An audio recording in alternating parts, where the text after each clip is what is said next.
হাসিনার কথা মনে পড়ল ট্রাম্পের।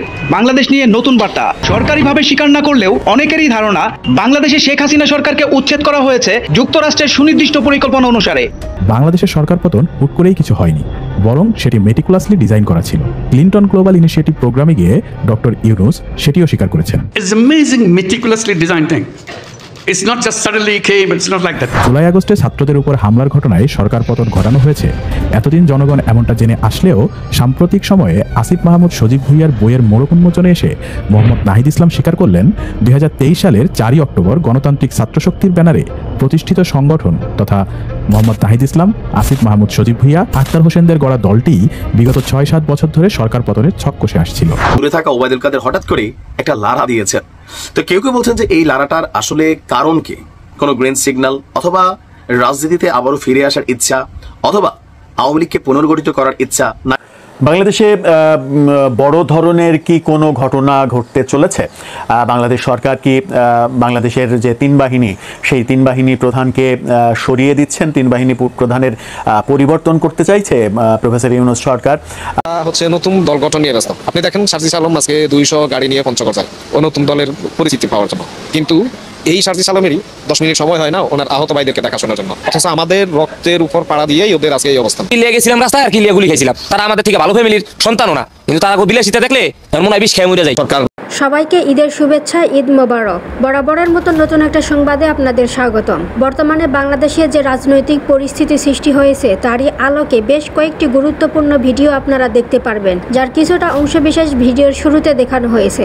ভিডিওর শুরুটা দেখে বুঝতেই পেরেছেন আজকের খবরটা কতটা গুরুত্বপূর্ণ। দর্শক, বাংলাদেশের নিত্য নতুন আপডেট সংবাদ সবার আগে জানতে আমাদের চ্যানেলটি অবশ্যই সাবস্ক্রাইব করে রাখবেন। একটা লাইক দিয়ে ধারাবাহিকভাবে সমস্ত ভিডিওর আলোচনা দেখে আসি, সেই সাথে কমেন্ট করে জানিয়ে দিবেন আপনার মূল্যবান মতামত। হাসিনার কথা মনে পড়ল ট্রাম্পের। বাংলাদেশ নিয়ে নতুন বার্তা। সরকারিভাবে স্বীকার না করলেও অনেকেরই ধারণা বাংলাদেশে শেখ হাসিনা সরকারকে উচ্ছেদ করা হয়েছে যুক্তরাষ্ট্রের সুনির্দিষ্ট পরিকল্পনা অনুসারে। এই পরিকল্পনা শুরু হয়েছিল বার্নিকাট ঢাকায় আমেরিকার রাষ্ট্রদূত থাকার সময়েই। বর্তমানে তিনি আমেরিকার বিদেশ দপ্তরের ডিরেক্টর জেনারেল। এদিকে ডোনাল্ড ট্রাম্পের প্রেসিডেন্ট হিসেবে শপথ নেওয়ার আগেই বার্নিকাট সহ যুক্তরাষ্ট্রের বিদেশ দপ্তরের গুরুত্বপূর্ণ 3 কর্তাকে ইস্তফা দিতে বলেছে ট্রাম্পের শিবির। গতবার ট্রাম্প জেতার পরে বাংলাদেশি বংশোদ্ভূত একদল আমেরিকান নাগরিক তাকে অভিনন্দন জানাতে গিয়েছিলেন। ট্রাম্প তাদের কাছে ইউনূসের খোঁজ করে বলেন, আমাকে হারানোর জন্য ডেমোক্রেটদের তহবিলে মোটা চাঁদা দেওয়া ওই ক্ষুদ্র ঋণ ব্যবসায়ী কোথায়? ইউনূস এখন বাংলাদেশের সরকার প্রধান। এদিকে শেখ হাসিনা সরকারের পতনের পর বাংলাদেশে মার্কিন নাভালের ঘাঁটি স্থাপনের সদিচ্ছা পোষণ করার রিপোর্ট, IISS এর রিপোর্ট, স্টিফেন ডুজার্কি সহ এমন আরও অনেক ব্যক্তি ও সংগঠনের রিপোর্ট আগস্টের পরে প্রকাশিত হয়েছে, যেগুলোতে অসংখ্য ব্যক্তি ও সংগঠন বারবার করে বলেছে বাংলাদেশের সরকার পতন স্বাভাবিক কোনো ঘটনাই নয়, বরং পূর্ব পরিকল্পিত। তার মানে জুলাই আগস্টে শিক্ষার্থী হত্যা হয়েছে বলেই যে শেখ হাসিনা সরকারের পতন ঘটানো হয়, ব্যাপারটি এমন নয়, বরং 2018 সাল থেকেই শেখ হাসিনা সরকার পতনের লক্ষ্যে কাজ করে আসছিল জুলাই আগস্টের সকল স্টেক হোল্ডারগণ। 2023 সালের 15 ডিসেম্বর রাশিয়ার মুখপাত্র মারিয়া জাকারোভাও সংবাদ সম্মেলন করে সতর্ক করেছিল বাংলাদেশে 2014 সালের জাতীয় নির্বাচনের পর সরকার পতন ঘটাবে CIA, এমন রিপোর্ট করেছিল চাইনিজ, জাপানিজ সহ ভারতীয় গণমাধ্যম। যাই হোক, বাংলাদেশে শেখ হাসিনা সরকার এমনিই পতন হয়েছে কিংবা ডক্টর ইউনূস কাকতালীয়ভাবে ক্ষমতার কেন্দ্রে চলে এসেছেন, এগুলো ভাববার কোনো যুক্তিসঙ্গত কারণ আছে? বলা যায় এই শেখ হাসিনা সরকারের পতনের মূল মাস্টার মাইন্ড আর কেউই নন, বরং তিনি ডক্টর মোহাম্মদ ইউনূসই। আর এসবের সাক্ষ্য দিয়েছেন খোদ মার্কিন যুক্তরাষ্ট্রের স্টেট ডিপার্টমেন্টের সাবেক কর্মকর্তা ও সাইবার সিকিউরিটি বিশেষজ্ঞ মাইক বেঞ্চ, সাক্ষ্য দিয়েছেন খোদ মার্কিন প্রেসিডেন্ট ডোনাল্ড ট্রাম্প। তারপরেও যারা মনে করেন যে চীন সফর শেষে সংবাদ সম্মেলনে শেখ হাসিনার সেই অযাচিত মন্তব্যের কারণেই শেখ হাসিনা সরকারের পতন ঘটেছে, হয় তারা জুলাই আগস্টের প্রেক্ষাপট বুঝতে পারেননি, নয়তো তারা রাজনৈতিকভাবে অজ্ঞ, অথবা তারা আওয়ামী লীগ বিরোধী। সরকার পতনই যদি মূল উদ্দেশ্য থাকে, তাহলে লাশগুলো ফেলার পিছনেও কি তাদেরকে সন্দেহ করা যায় না? বাসার ছাদে অনেকেই গুলিবিদ্ধ হয়েছেন। আর এ বিষয়ে র্যাব এবং মানবাধিকার কমিশনের রিপোর্ট বলছে হেলিকপ্টার থেকে গুলি করা হয়নি। একই সাথে 7.62 mm গুলির রহস্যও এখনো বের করা যায়নি। কয়েকজন সমন্বয়ক স্নাইপারের গুলিতেই নিহত হয়েছিল, এটার রহস্য এখনো জানা যায়নি। কথা হলো, স্নাইপারগুলো কাদের ভাড়াটিয়া গিয়েছিল। সেটি কি 2014 সালে ইউক্রেন সরকারের পতনের মতোই পরিকল্পিত ছিল? এনসিপি বলেন, বিএনপি বলেন, জামাত বলেন বা অন্যান্য যেই দলই আসেন, আমাদেরকে নিয়ে যদি কোনো সিনেমিনি হয়, কোনো নাটক হয়, তাহলে এর পরিণাম ফল খুব খুব ভয়ঙ্কর হইব। যারা এই 24-এ শহীদ হয়েছে বা আহত হয়েছে তাদের মধ্যে 98% হচ্ছে নিম্নবিত্ত থেকে মধ্যবিত্ত ফ্যামিলির পোলাপাইন। কোনো বড় লোকের পোলা কিন্তু রাস্তায় দিয়ে গুলি খেয়ে ভাই। হাসপাতালের বেডে বসে করলেন নানা অভিযোগ। চিকিৎসার নামে তাদের সাথে করা হচ্ছে ছল চাতুরি। কিছুদিন আগে যারা ঢাকা শহরে জীবন চালাতে হিমশিম খেত, তারাই আজ নিজেদের আখের গোছাতে যোদ্ধাদের নাম বিক্রি করে গাড়ি বহন নিয়ে শোডাউন করছেন। দর্শক বন্ধুরা, এই হচ্ছে আমাদের বাংলাদেশের বর্তমান আপনার এনসিপিদের অবস্থা। আমি বলছিলাম না যে এরা সাধারণ জনগণের কিংবা সাধারণ শিক্ষার্থীদের রক্তের সাথে এরা বেইমানি করছে। দেখবেন এই সাধারণ শিক্ষার্থীরা যেমন এদের রক্তের উপর দিয়ে আপনার এই এনসিপির সরকার তারা গঠন করতেছে। আপনার চিকিৎসার নামে দেখলেন যে অন্তর্বর্তীকালে সরকার থেকে আপনার বলতেছে যে আমরা অমুক অনুদান দিচ্ছি, এত টাকা ফান্ড করছি, এটা করছি, সেটা করছি, মানে সমস্ত কিছু হচ্ছে আপনার মিথ্যা দিয়ে ভরা। বর্তমান এই এনসিপি কিংবা ধরেন এই অন্তর্বর্তীকালে সরকার মানে এতটাই আপনার নৈরাজ্য সৃষ্টি করতেছে আমাদের বাংলাদেশে। শুধু এটাই না, আপনার প্রতিটি স্টেপ তাদের মিথ্যাচার দিয়ে ভরা, প্রতিটি স্টেপ। দেখেন ভাই, আসলে এটা তীব্র নিন্দা জানাচ্ছি। একজন সাধারণ মনে করেন জনগণ বা একজন সাধারণ শিক্ষার্থী, তাদের রক্তের উপর দিয়ে বর্তমানে এনসিপি গঠন, এটা কি কথা ছিল? কথা কিন্তু ছিল না। কথা ছিল বাংলাদেশে গণতন্ত্র ফিরিয়ে আনবে। যাই হোক, এখন আসুন মেন পয়েন্টে। বর্তমানে আপনার এই আহত আপনার যারা নাকি বিনা চিকিৎসার অভাবে প্রতিনিয়ত যারা হসপিটালে কাতরাচ্ছে, তাদের একটি আপনার অবস্থান বা আহ্বান, সেটি হচ্ছে এই এনসিপি আপনার দলকে নিষিদ্ধ করা হোক। এই এনসিপি দল আমরা চাই না। এই এনসিপি হচ্ছে সবচেয়ে বড় স্বৈরাচার।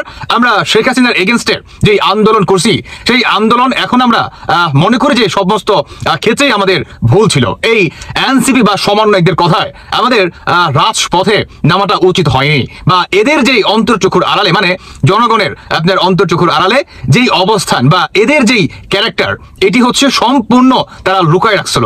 আজ বাংলাদেশের প্রতিটি আহতর পরিবার বা সাধারণ শিক্ষার্থীরা তারা দেখতে পারতেছে এই সমন্বয়ক নামের স্বৈরাচারদের আসল মুখোশ। তারা বর্তমান আমাদের চিকিৎসার নামে যেই ফান্ড বর্তমান কালেক্ট করতেছে, ডক্টর ইউনূস যেই টাকা পয়সা দিচ্ছে, সমস্ত টাকা পয়সা তারা তাদের দলকে কিভাবে প্রতিষ্ঠিত করা যায় তারা সেই কাজে বর্তমান ব্যয় করতেছে। এই হচ্ছে বর্তমান আপনার আহত পরিবার বা আহতদের আপনার অভিযোগ। উল্টো দিকে তারা বলে যে এনসিপি নামে বাংলাদেশে কোনো দল থাকবে না। যে এনসিপির কথা শুনে আমরা ঢাকার রাজপথে নামছি, তারা আমাদের কোনো খোঁজ খবর রাখি নাই, তো উল্টো তারা আমাদের জন্য যে সরকার থেকে টাকাটা দেওয়া হচ্ছে সেই টাকাটা পর্যন্ত তারা মেরে খাচ্ছে। বর্তমান এই ফকিন্নির পোলাপানরা বা এই নৈরাজ্যকারীরা তারা আমাদের টাকা দিয়ে বর্তমান দল গঠন করতেছে। এরা আগে কি খেত বা কি পাবো? যাই হোক, এই প্রসঙ্গে কথা বলে মানে আসলে বোঝাই যাচ্ছে যে আপনার এই অন্তর্বর্তীকালে সরকারের এগেনস্টে আপনার 1000 না ভাই 1 কোটি বলেন, 1 কোটি অভিযোগ এই আপনার নিরীহ মানুষদের। তাহলে এই অন্তর্বর্তীকালে সরকার মানে প্রতিটি স্টেপে তারা যে আসলে কতটা নৈরাজ্য বা কতটা মিথ্যাচার দিয়ে ভরা, এটা বাংলাদেশের প্রতিটি জনগণের দেখা উচিত। আমি এই ভিডিওটি আসলে ওই ভাইদের বক্তব্য এজন্য আমি আপনাদেরকে দেখাইলাম, কারণ এনসিপির সামনে যেই নির্বাচন করবে বা তারা যে বর্তমান দলটি গঠন করতে আসে, শুধু না, তারা তাদের ফেসবুক ভেরিফাইড পেজে তাদের বিকাশ নাম্বার, তাদের আপনার নগদ নাম্বার, রকেট নাম্বার সমস্ত কিছু তারা দিয়ে রাখতেছে যে তাদেরকে আপনারা অনুদান দিবেন, এনসিপি দলকে গঠন করার জন্য আপনারা টাকা পয়সা দিবেন। তাদের উদ্দেশ্যে বলতেছি, একটা টাকাও এদেরকে দিবেন না। দেখেন এই আপনার জুলাই ফাউন্ডেশনে কত হাজার কোটি টাকা গেছে, আপনি কল্পনা করতে পারবেন না। সমস্ত টাকা এরা আপনার পুরো জাস্ট মেরে দিছে। ওটা দিকে আপনার এই এনসিপি সরকার প্রতিটি জায়গায় দেখবেন মানে এতটা আপনার নাটকীয় ভাবে জাস্ট মোড় নিয়ে নেয়, হ্যাঁ জাস্ট এইভাবে মোড় নিয়ে নেয় নাটকীয় ভাবে। এই হচ্ছে বর্তমান আপনার এনসিপির অবস্থা। উল্টো দিকে তারা বলে যে আগামী নির্বাচনকে কেন্দ্র করে এনসিপিকে আমরা দেখতে চাই না, বা এনসিপিকে সরকারের পক্ষ থেকে নিষিদ্ধ করার আমরা দাবি জানাচ্ছি, বা যদি বা এনসিপি নির্বাচন করে তাহলে সাধারণ জনগণ বা বাংলাদেশের বা এই বাঙালি জাতির উদ্দেশ্যে আমাদের আহতদের একটি আহ্বান থাকবে যে এই এনসিপি দলকে আপনারা কেউ সমর্থন করবেন না, উল্টো এদেরকে কেউ ভোট পর্যন্ত দিবেন না। কিংবা বর্তমান তারা তাদের নিজস্ব দল গঠন করার জন্য যেই ফাউন্ডেশন তারা তৈরি করছে বা বিকাশ নাম্বার, রকেট বা আদার্স ইত্যাদি ইত্যাদি যে মাধ্যমগুলো তারা গণমাধ্যমে আপনারা দিয়ে বেড়াচ্ছে, ওই সমস্ত জায়গায় কোনো টাকা পয়সা আপনারা অনুদান দিবেন না। কারণ এই পার্টি হচ্ছে সমস্ত একটা লুটপাটকারীর একটা পার্টি। এই পার্টিকে আপনারা কেউ টাকা পয়সা দিবেন না। এটি হচ্ছে নৈরাজ্যকারীর পার্টি, এটি হচ্ছে স্বৈরাচার পার্টি। এই হচ্ছে ভাই আমাদের বাংলাদেশের আহত পরিবারদের অবস্থা। মানে তারা এটা পর্যন্ত বলতেছে যে শেখ হাসিনার এগেনস্টে আমরা যে আন্দোলনটা করছি আমাদের এটা করা উচিত হয় নাই। আমার মনে হয় ভাই আওয়ামী লীগের সবচেয়ে যেটা বড় পাওয়া সেটি হচ্ছে এইটা, যে বর্তমান বাংলাদেশের প্রতিটি জনগণ, বিশেষ করে যারা নাকি আপনার শেখ হাসিনা পতনের পিছনে সবচেয়ে বড় ভূমিকা পালন করছে রাজপথে থেকে, তারাই বর্তমান এই ধরনের কথা বলতেছে। আসলে এর থেকে বড় পাওয়া আমার মনে হয় না আর কিছু হতে পারে।